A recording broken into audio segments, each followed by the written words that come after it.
Baie welkom by ons bidtuur. Ons het verlede week gekyk hoe dat Josef voor die farao geroep was om sy drome uit te lê. Hy het dalk vir die eerste keer in 3 jaar 'n kort rukkie uit die tronk kon kom. Dalk het hy gehoop dat hy vrygelaat sou word, maar die Here het iets baie groters en baie meer vir hom in gedagte gehad. Hy word in beheer van Egipte geplaas. Dit was 'n onverwagte reaksie, wat ons maar net kan laat sien dat die Here altyd die beste met ons in gedagte het. Ons lees in vers 39 tot 45, die farao het vir Josef gesê, God het jou dit alles bekend gemaak. Daaruit is dit duidelik dat niemand soveel verstand en wysheid as jy het nie. Ek stel jou aan oor my paleis, my volk moet jou gehoorsaam, net ek sal meer mag hê as jy. Die farao het verder nog vir Josef gesê, kyk ek stel jou aan oor die hele Egipte. Toe haal die farao sy seelring af en steek dit aan Josef se vinger. Die farao het vir Josef linne klere laat aantrek en 'n goue ketting om sy nek gehang, hom laat ry op die tweede beste wa van die farao. Daar is vir Josef uitgeroep, betoon hom eer.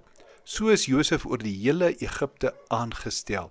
So die farao raadpleeg sy dienaars en vra vir hulle, is daar nog iemand soos hierdie man? Dan stel hy vir Josef as onderkoning aan. Dis 'n vreemde ding wat die farao doen, want onthou, Josef is 'n gevangene. Hy kom uit 'n ander land uit. Maar die manier waarop hy Josef aanspreek, wys dat die Here dit alles aan Josef bekend gemaak het en hy die boodskap verstaan. Hy het vir sy dienaars gesê, hierdie man, die gees van God is in hom. En die interessante is, hy was 'n man wat baie gode aanbid het. So hy het gedink op een of ander manier het die gode met Josef gekommunikeer en hy was gedeeltelik reg, want die gees van God was by Josef. Hy gaan voort om in vers 39 te sê, aangesien die Here jou al hierdie dinge gewys het, moet jy hoof van my huis wees. En dan begin hy met 'n reeks belonings en eerbewyse. Dis interessant dat Moses dit so presies vir ons neerskrywe. Die seelring, die klere, die ketting, die verskillende terme word vir ons in die geskiedenis bevestig en is duidelik dat Moses insaag hierin gehad het. Dit bevestig maar net weer hoe noukeurig het Moses dit vir ons opgeteken. Veral as jy na vers 43 kyk, hy het hom laat ry op die tweede beste wa, daar is voor Josef uitgeroep, betoon hom eer. Dit was die gebruik in daardie tyd, dat jy jou knie moes buig, jy moet jou kop op 'n sekere manier knik, eer aan hom betoon. Nou, die huldeblyk word vir ons gesê, almal sou aan hom eer bewys het.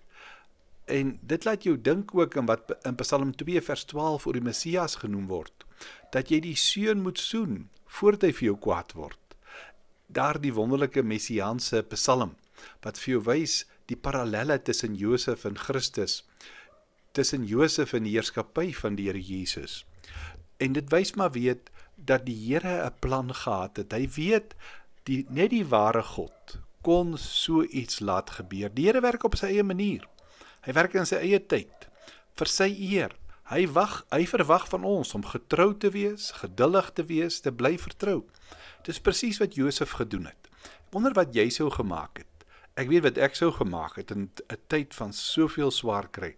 Maar Josef was getrou, hy het gedoen wat die Here op sy pad geplaas het. Hy was geduldig, dat die Here sy plan sou openbaar, en hy het aangehou om die Here te vertrou. God het sy eie manier, sy eie tyd. Hy het homself in Egipte verheerlik, en die manier wat hy Josef gebruik het, met die uitleg van die drome, sien ons, dis die Here wat in beheer is, en uiteindelik vir Josef sou verhoog. Maar ons lees ook in vers 46, tot vers 52, dat Moses vir ons iets vertel oor sommige van die seëninge wat die Here vir Josef gee in sy privaatlewe, in sy lewe as onderkoning.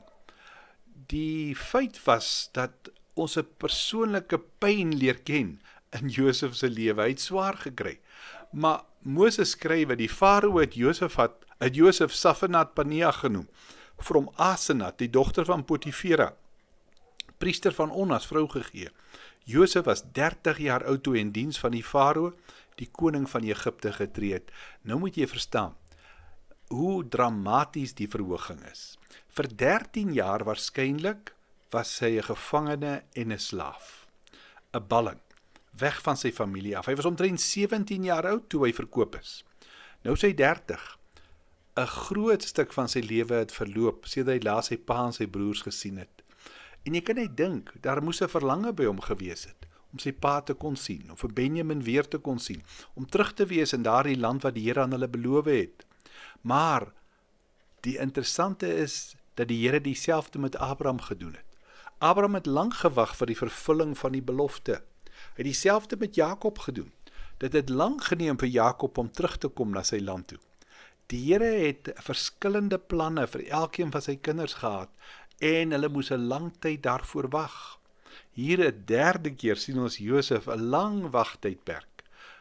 En die name wat Josef aan sy kinders gee, die vertel vir ons hierdie mooi verhaal. Reeds voor die jare van hongersnood begin het, is daar vir Josef 2 seuns gebore.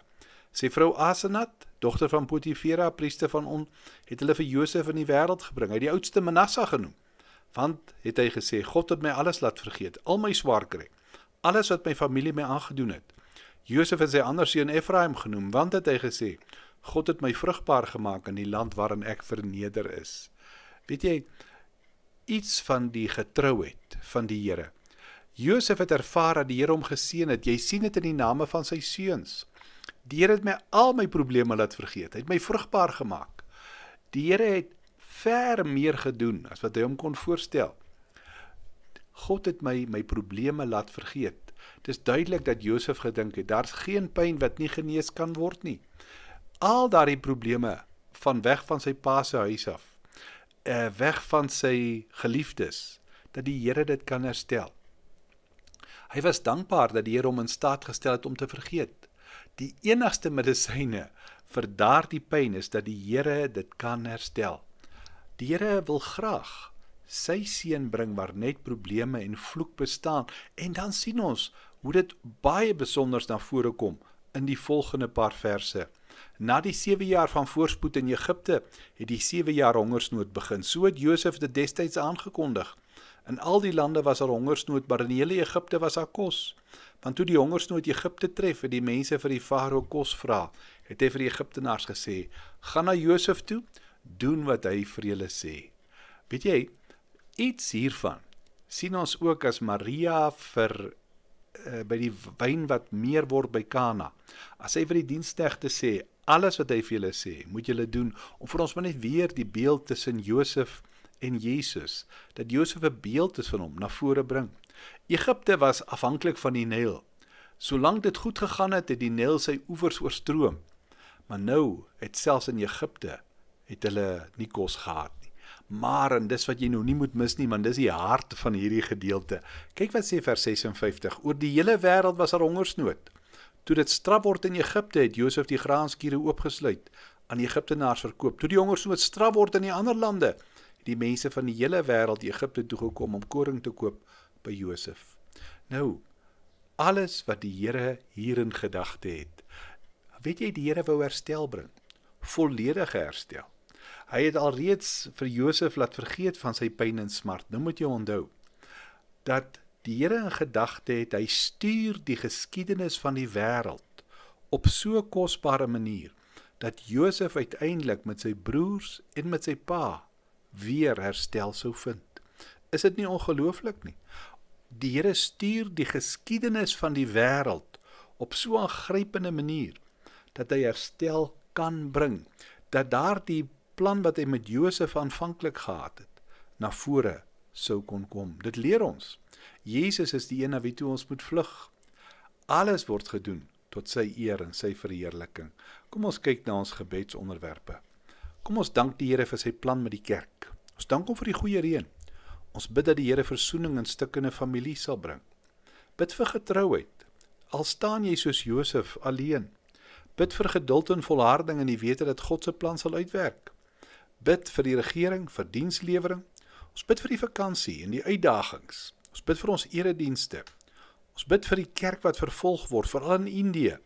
Vra dat die Here mense in die feestyd teen onverantwoordelikheid sal beskerm. Ons bid vir gesonde gesinsverhoudinge en dat die boodskap van Christus se liefde in hierdie tyd sal versprei. Kom ons bid saam.